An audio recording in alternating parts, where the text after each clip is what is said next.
Hello students. कल हमने preference share redemption का थर्ड लेक्चर कंप्लीट किया था, जिसमें मैंने आपको एक प्रैक्टिकल क्वेश्चन सॉल्व करके दिखाया था रिडम्पशन आउट ऑफ प्रॉफिट्स और रिजर्व्स का, जिसमें मैंने आपको 6-7 एंट्रीज कराई थी। आज हम जो सेकंड मेथड है वो करते हैं, the second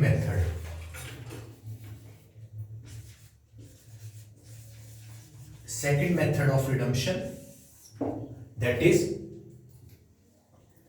redemption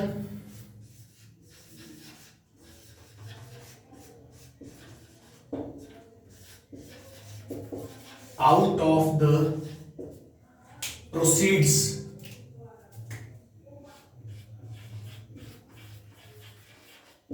of fresh issue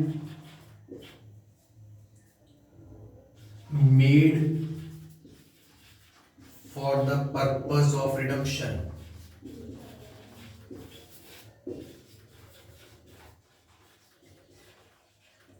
जब मैंने आपको फर्स्ट डे गाइडलाइंस कराई थी रिडम्पशन की, तो उस टाइम बताया था रिडम्पशन जा तो आउट ऑफ प्रॉफिट्स और रिजर्व्स होती है, जा आउट ऑफ द प्रोसीड्स मतलब जो अमाउंट रियलाइज होगी, पैसा आएगा, proceeds of fresh issue.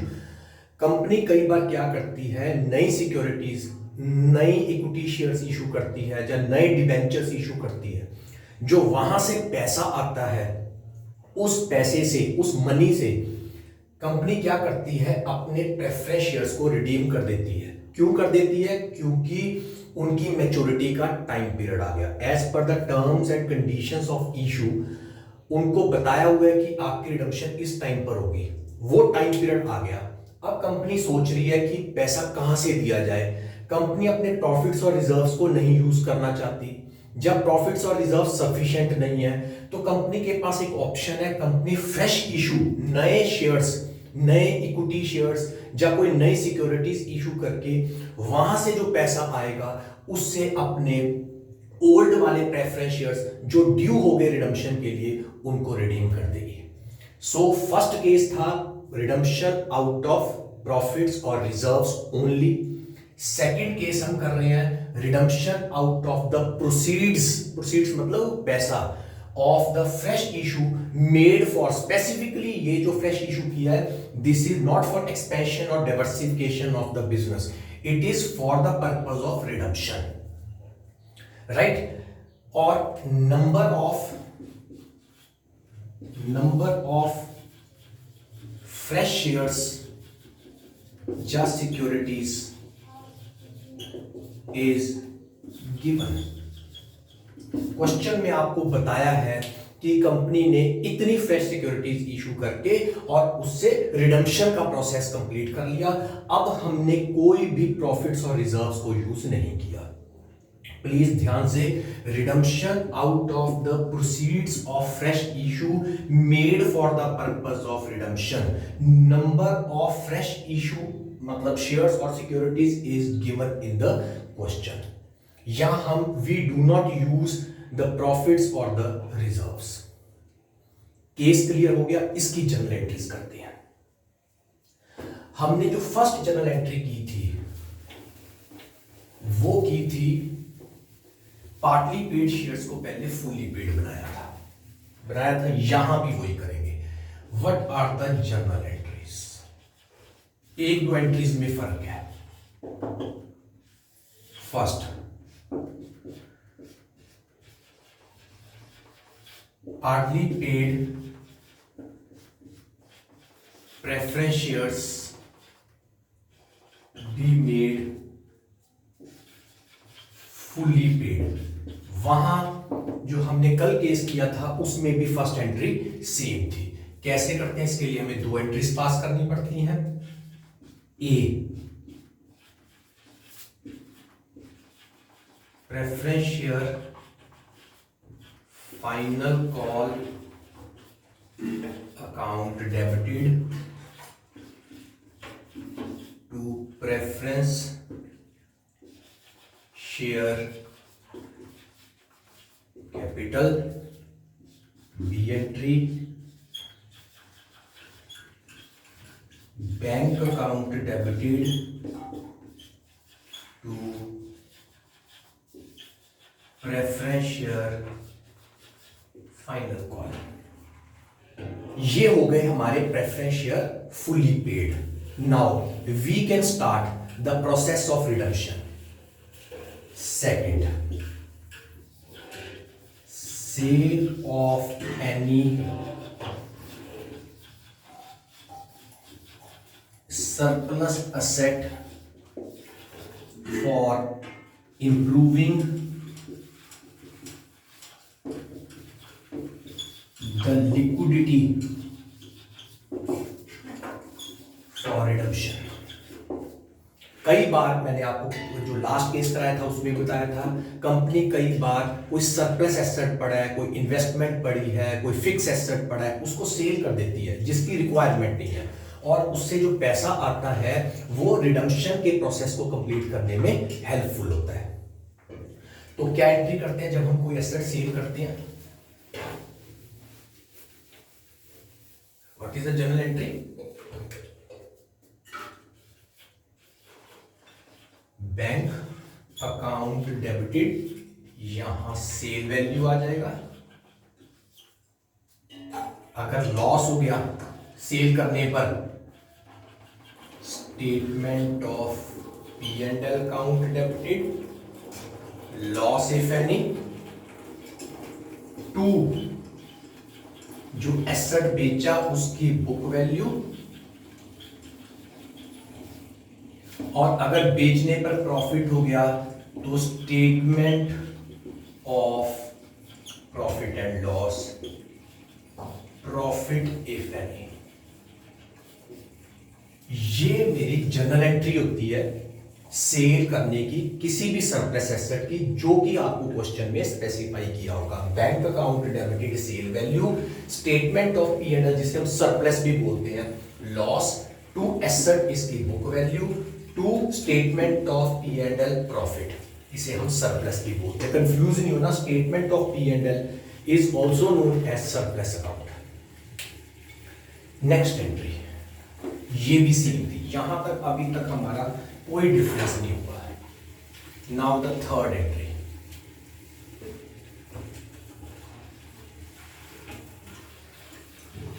Due for redemption.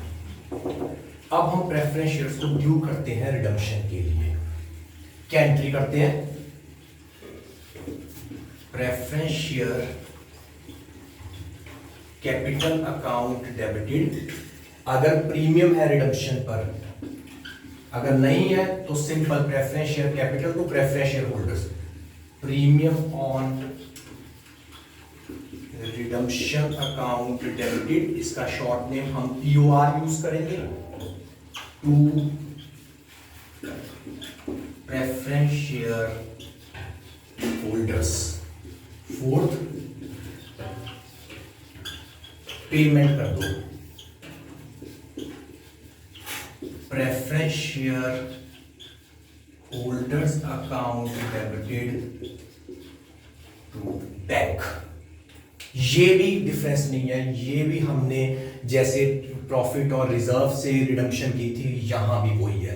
Preference share capital POR, premium on redemption to preference share holders, फिर पेमेंट कर दी preference share holders to bank. इसका मतलब 1 to 4 एंट्रीज में कोई डिफरेंस नहीं है, चाहे रिडम्पशन आउट ऑफ प्रॉफिट्स और रिजर्व हो, चाहे redemption out of fresh issue हो। यहां तक आई थिंक सारा क्लियर हो गया। नाउ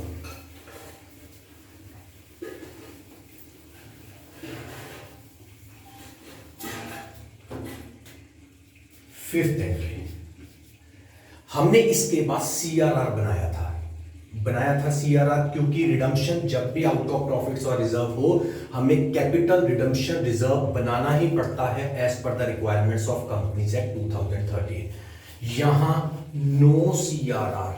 क्यों नहीं बनाना सीआरआर? क्योंकि आपने एक पैसा भी रिडम्पशन का प्रॉफिट्स और रिजर्व से यूज नहीं किया, उसकी जगह आपने फ्रेश इशू किया है। So no CRR is to be created. क्यों नहीं क्रिएट किया? Because redemption is not out of profits और रिजर्व्स, कोई भी प्रॉफिट्स जब आपने रिजर्व नहीं यूज किए, so no CRR is required to be created. इसकी जगह ये वाली एंट्री नहीं हुई, इसकी जगह हम जो फिफ्थ एंट्री करेंगे वो करेंगे फ्रेश इशू की। अब आप ये देखिए, ये नई एंट्री आ गई, फ्रेश इशू, और नंबर ऑफ सिक्योरिटीज आपको क्वेश्चन में गिवन है। लो, फ्रेश इशू की मैं एंट्री करके दिखाता हूं, जैसे हम नॉर्मल फ्रेश इशू शेयर्स करते हैं वैसे। लो जी, फ्रेश इशू, फ्रेश इशू की एंट्री क्या होगी?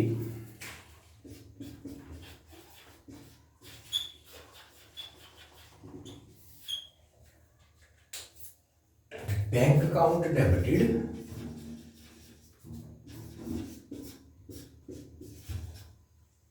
अगर फ्रेश इशू डिस्काउंट पर हो रहा है, डिस्काउंट अकाउंट डेबिटेड टू जो भी सिक्योरिटीज है, for example equity share capital है,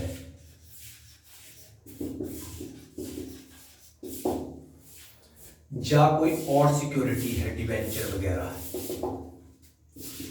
टू सिक्योरिटी प्रीमियम रिजर्व, जिसे हम एसपीआर कहते हैं। यहां इशू प्राइस, यहां if new securities issued at discount, यहां फेस वैल्यू, यहां if new securities are issued at premium, new securities की आपको फेस वैल्यू भी दी होगी, इशू रेट भी दिया होगा, नंबर ऑफ सिक्योरिटीज भी दी होंगी, आपने नॉर्मल एंट्री पास कर देनी है। सपोज 1 लाख की नई सिक्योरिटीज इशू की हैं, 1 लाख फेस वैल्यू है, 1 लाख में की है, bank to equity share capital 1 lakh, 1 lakh वाली 120 में इशू की है, bank to equity share capital to SPR 120, 1,20,000, 1,20,000, 1 lakh वाली 80,000 में इशू की है, 80,000 discount 20,000 to equity share capital 1 lakh. Clear? CRR हमने नहीं बनाना। अब हम करते हैं प्रीमियम ऑन रिडम्पशन, आगे सेम है, बस यही फर्क था। प्रीमियम ऑन रिडम्पशन को हमें यहां भी राइट ऑफ करना पड़ता है। क्या बताया था लास्ट क्लास में? आपको सबसे पहले एसपीआर से करना है, नहीं तो आप फ्री रिजर्व यूज कर सकते हो, जब आप statement of P and L से यूज कर सकते हो टू प्रीमियम ऑन रिडम्पशन। सबसे प्रायोरिटी किसको देनी है? एसपीआर को। Expenses on redemption, expenses account debited to bank, ये भी आप एसपीआर से राइट ऑफ कर सकते हो, फ्री रिजर्व से राइट ऑफ कर सकते हो, just statement of P and L से राइट ऑफ कर सकते हो। यहां कोई प्रायोरिटी नहीं, जिस मर्जी को यूज कर लो। टू एक्सपेंसेस, इसमें 2 एंट्रीज होती है, एक्सपेंसेस पे करने की और एक्सपेंसेस को राइट ऑफ करने की। सो सिर्फ एक एंट्री में डिफरेंस है नई सिक्योरिटीज इशू करने में। आई थिंक आपको सातों एंट्रीज क्लियर होगी, पिछले केस में भी और इस केस में भी। इसका हम एक क्वेश्चन छोटा सा एग्जांपल के साथ कर लेते हैं, आपको ये केस पूरा क्लियर हो जाएगा। ये मेरे पास एक बैलेंस शीट है, इक्विटी शेयर कैपिटल मेरे पास है 2 लाख की, प्रेफरेंस शेयर कैपिटल मेरे पास 10,000 शेयर्स है of 10 each, 8 paid 80,000, general reserve मेरे पास चलो 20,000 का पड़ा है, सरप्लस मेरे पास 50,000 का पड़ा है। SPR मेरे पास 5,000 का पड़ा है। करंट लायबिलिटीज मेरे पास चलो 45,000 की पड़ी है। 50 और 50 1 lakh, 2 lakh and 4 lakh. Fix asset मेरे पास पड़े हैं 1 लाख के। इन्वेस्टमेंट भी पड़ी है मेरे पास 1 लाख की। कैश पड़ा है मेरे पास 80,000 का। फिक्स एसेट थोड़ा ज्यादा रख लेते हैं, 2 लाख, 3 80, 120। लो जी, मेरे पास 4 लाख रुपए का बैलेंस शीट है। 2 3 4 लाख की बैलेंस शीट है। अब first redemption at premium of 10%, जैसे हमने लास्ट क्लास में रखा था। Investment sold at 140, expenses of redemption 5,000। Fourth fresh issue, main तो ये है, of equity shares. Equity fresh issue की है, इक्विटी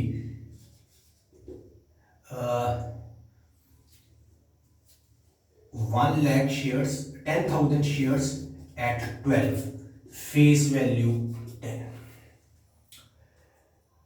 सारी रिडम्पशन हमने फ्रेश इशू से कर ली, ठीक है। कोई भी हमने प्रॉफिट्स और रिजर्व्स नहीं यूज किया। लो एंट्रीज करते हैं। सबसे पहले पार्टली पेड शेयर्स को फुली पेड बनाओ। Preference share final call to preference share capital. Bank account debited to preference share final call 20,000, 20,000, 20,000, 20,000। Second, sale of asset. Bank account debited to investment to statement of P&L, profit पर बेच दिया। 140, 120 and 20। मेरे ख्याल से यहां तक कोई difference नहीं है। ड्यू करें। Preference share capital premium on redemption to preference share holders 1 lakh, 10% premium है 10,000, 1,10। पेमेंट करती हैं।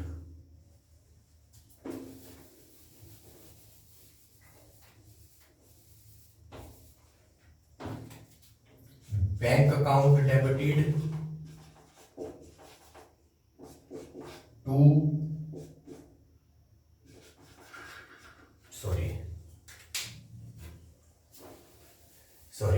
पेमेंट करनी है। Preference share holders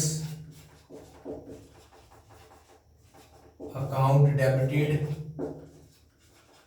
to bank 110। यहां तक सेम है जो हमने प्रॉफिट और रिजर्व से रिडम्पशन की थी, वही सेम एंट्रीज है।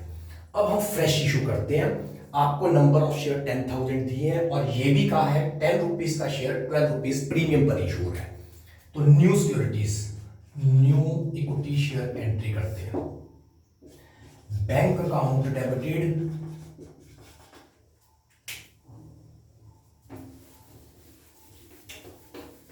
न्यू सिक्योरिटीज की एंट्री कर रहा हूं मैं। Bank account debited to equity share capital to SPR 10,000 into 12 1,20,000 1,00,000 and 20,000। No CRR नहीं बनेगा क्योंकि redemption is out of fresh issue. Premium और रिडम्पशन राइट ऑफ करो, कहां से करें, कितना चाहिए मुझे प्रीमियम और रिडम्पशन 10,000।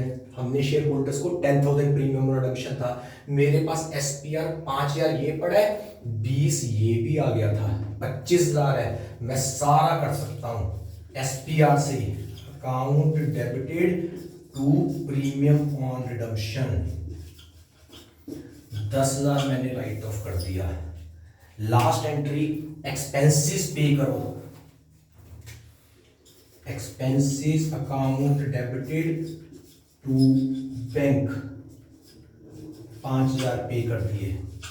ये भी हम SPR से राइट ऑफ कर सकते हैं। अकाउंट डेबिटेड टू एक्सपेंसेस 5,000 हमारे पास सफिशिएंट SPR पड़ा है क्योंकि 20,000 नया भी आ गया था, 5 पहले का पड़ा है, 25,000 था, 10 हमने यहां यूज कर लिया और 5 यहां यूज कर लिया। ये मेरी जनरल एंट्रीज है। नई बैलेंस शीट बना के देखें चेंज जो हुआ है। सबसे पहले इक्विटी शेयर कैपिटल 2 लाख पहले थी, 1 लाख हमने और इशू की है, तो ये बन गई 3 लाख। ध्यान से, प्रेफरेंस शेयर खत्म हो गए, ये चले गए। जनरल रिजर्व एज सच पड़ा है। सरप्लस 50,000 था, जब हमने सेल की इन्वेस्टमेंट की 20,000 का सरप्लस मेरे पास और आ गया, मतलब मेरा सरप्लस बन गया टोटल 70,000 का। SPR 5,000 पुराना था, 20,000 20,000 फ्रेश इशू पर ये देखो नया आया था 25, जिसमें से 10 आपने एक यूज कर लिया और 5 आपने एक यूज कर लिया, 15,000 यूज कर लिया, तो मेरे पास रह गया 10,000 का। करंट लायबिलिटीज को मैंने टच ही नहीं किया। अब नीचे फिक्स एसेट सेम है, इन्वेस्टमेंट मैंने सारी सेल कर दी। कैश में थोड़ी सी प्रॉब्लम आती होती है, ये चेक कर लो। 80,000 प्लस शुरू से फर्स्ट एंट्री से चेक करो, जब हमने पार्टली पेड प्रेफरेंशियल्स को फुली पेड बनाया था 20,000 उनसे कॉल आ गई थी। जब हमने इन्वेस्टमेंट बेची थी तो 1,40,000 का कैश आ गया था। तो 80,000 मेरे पास पहले पड़ा है, 20 और आ गया, यहां कर रहा हूं मैं। 80 मेरे पास पहले पड़ा है, 20 और आ गया, 140 और आ गया। फिर फ्रेश इशू जब किया था 120 और आ गया था, ये देखो फ्रेश इशू से भी बैंक आया। और 110 आपने शेयर होल्डर्स को पे किया था, प्रेफरेंस शेयर होल्डर्स को, तो मेरे पास कितना पैसा है, 80 प्लस 20 प्लस 140 प्लस 120 माइनस 110, मेरे पास 250 का कैश पड़ा है। अब चेक करें हमारी बैलेंस शीट आपस में टैली करती है।